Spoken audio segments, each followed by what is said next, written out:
सच्ची और अच्छी खबर लखनऊ दर्पण न्यूज। नमस्कार, मैं हूं सपना गौतम। आप देख रहे हैं लखनऊ दर्पण न्यूज। आपको पता होना चाहिए, शूद्र ही शुद्ध है। सारे ज्ञान शूद्रों के पास है। दूध, दही, घी शूद्र पैदा करता है।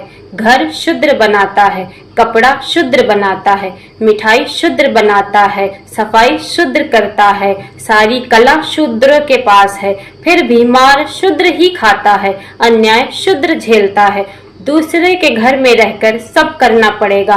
अब अपना घर, अपना रास्ता स्वयं बनाना पड़ेगा। हमारी बात को गहराई से समझना पड़ेगा। देखते रहिए सच्ची अच्छी खबर, लखनऊ दर्पण न्यूज।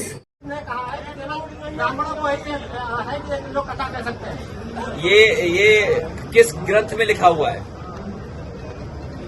कोई ग्रंथ तो होगा। हमारे उपनिषद हैं, हमारी धार्मिक किताबें हैं। तो बताओ, जिनके बाल काटे गए, जिनकी चुटिया काटी गई, वो अपने भगवान की भी नहीं भगवत गीता गा सकते, अपनी कथा नहीं कह सकते, अपने भगवान की नहीं। आप बताओ, हनुमान जी की जाति किसने बताई? प्रभु श्री राम की जाति किसने बताई? बताइए, प्रभु श्री राम की जाति किसने बताई थी? आप बताइए। आप कोई नहीं बोलेगा क्योंकि इमरजेंसी है। अगर नाम बोल दोगे तो डीएम एसपी आपको जेल भेज देंगे। ये भी तो इमरजेंसी है। आप बताइए, रुक जाओ भाई, ये बताओ, प्रभु श्री राम को और प्रभु श्री राम की जाति किसने बताई? भगवान सबके, हमारे भी हैं। अब बीजेपी को ये तकलीफ है, भगवान कृष्ण का प्रचार ज्यादा है, उसे दुनिया में पूछते हैं। बस इतनी सी शिकायत है उन्हें। बीजेपी को और बीजेपी के विचारधारा को अंग्रेजों ने बनाया, और कांग्रेस पार्टी का गठन हुआ इटावा में। हमारे जानते होंगे साथी, क्यों?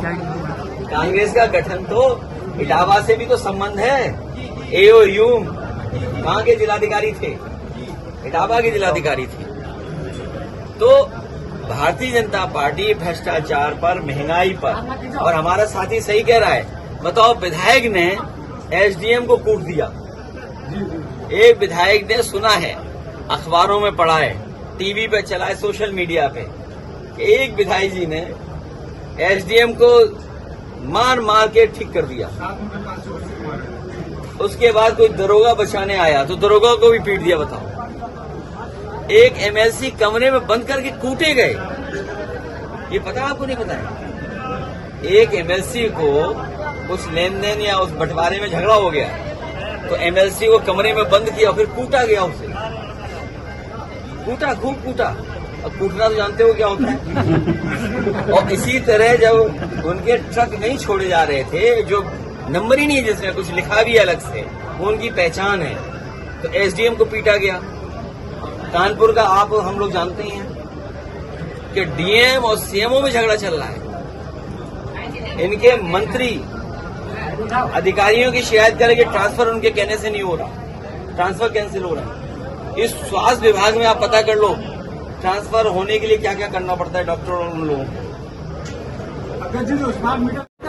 हम लोग आउटसोर्स को खत्म करेंगे और पक्की नौकरी देंगे। सर, यूपी पुलिस में नियुक्ति हुई, उन्होंने कहा कि पहले तो अंदर अंदर हो जाती थी, हमने खुलेआम की है और सबको नियुक्ति पत्र खुले मन से दिए। गृह मंत्री जी ने खुद अपने हाथ से दिए। इनसे कहिए कि इस भर्ती की सूची जारी कर दे, पीडीए की सूची एक, और इससे भी आसान भर्ती कम से कम 35,000 लोगों की समाजवादी सरकार में की थी। दो बातें बता के जा रहा हूं, बाद में पुलिस से पूछ लेना। प्रमोशन हुआ था पुलिस में सबसे ज्यादा, कई वर्षों से प्रमोशन पुलिस का रुका हुआ था, प्रमोशन नहीं हो सकता था। इकट्ठा सिपाही को प्रमोशन दिया, बिना परीक्षा के, और प्रमोशन मिला। नंबर 1। नंबर 2, मेरिट से भर्ती। आप एक व्यक्ति ले आओ मेरिट की भर्ती का, एक व्यक्ति जिससे पैसा लिया हो।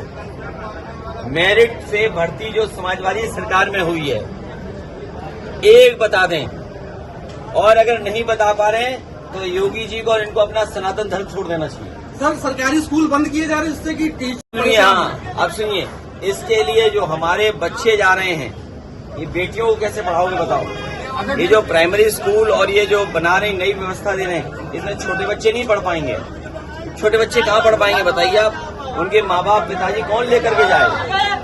2 दिन पहले कहा कि चाचा मुझे बात नहीं होती योगी जी के भाषण। नहीं, वो जानते ही नहीं कुछ, वो नहीं जानते। देखो, पारिवारिक बात इसलिए मत कहो, हमारे मुख्यमंत्री जी के बारे में भी बहुत कुछ कहा जा सकता है, इसलिए मत कहो। वो बातें खराब है, क्योंकि इस समय उन्हें डर लग रहा है। डर इस बात का है कि समाजवादी पार्टी हराने जा रही है और सब एक हो गए हैं, इसलिए घबराए हुए हैं। आप समझ गए ना घबराए क्यों हैं? पीडीए का कार्ड ढूंढ रहे, दिन रात बैठे बैठे, उन्हें फॉर्मूला नहीं मिल रहा। और आप सोचिए, आज के समय पर ये जो सोशल मीडिया पे चला होगा, जिस बाल काट दिया आपने, चुटिया काट दी, घुटा दिया, आपकी भाषा में हमारी भाषा में सर घुटा दिया, बताइए अपमान है कि नहीं है? चुटिया काट दी, अपमान है कि नहीं है? बताओ, किसी को पेशाब से शुद्ध किया हो, है कि नहीं है? अब बताओ, बीजेपी वाले और बीजेपी के लोग जो अपना पिछड़ा जोड़ने के लिए कहीं मुख्यमंत्री बना रहे हैं। और सोचिए, मध्य प्रदेश के मोहन यादव जी मुख्यमंत्री उत्तर प्रदेश में थे, जो यादवों को जोड़ने के लिए निकलते हैं जगह जगह पर। उन पे मनी मन क्या गुजर रहा होगा, सोचिए। जब खबर पहुंची होगी कि यादव समझ करके उनका सर घोंट दिया, चोटी काट दी, तो वो बगल में बैठे थे वहीं पर। योगी जी के बारे में और देश के जो हमारे सबसे बड़े 2 नंबर के मंत्री, उनके बारे में क्या सोच रहे होंगे? सच बताइए आप, उन पे क्या गुजर रही होगी, आप सोचिए। आप जो मध्य प्रदेश के मुख्यमंत्री जी हैं, वो कहते हैं यादव हैं। मैं तो आपके माध्यम से अपील करूंगा कि मध्य प्रदेश के मुख्यमंत्री जी मध्य प्रदेश से एक दिन का समय निकालें और जिनका सर घुटाया है, जिन पे पेशाब डाली गई है, जिनकी चुटिया काटी गई है, उस परिवार से जरूर मिलें और जिन्होंने किया उस परिवार से भी मिल लें। दोनों परिवार से मिलें। मैं ये नहीं कहता हूं कि एक ही परिवार से मिलें। जहां पर कथा हो रही थी उस परिवार से भी मिले और जे शास्त्री लोग जो गए थे कथा कहने, उनसे भी मिल लें। अब आपके माध्यम से संदेश भेज दिया, हो सकता है मिले आकर।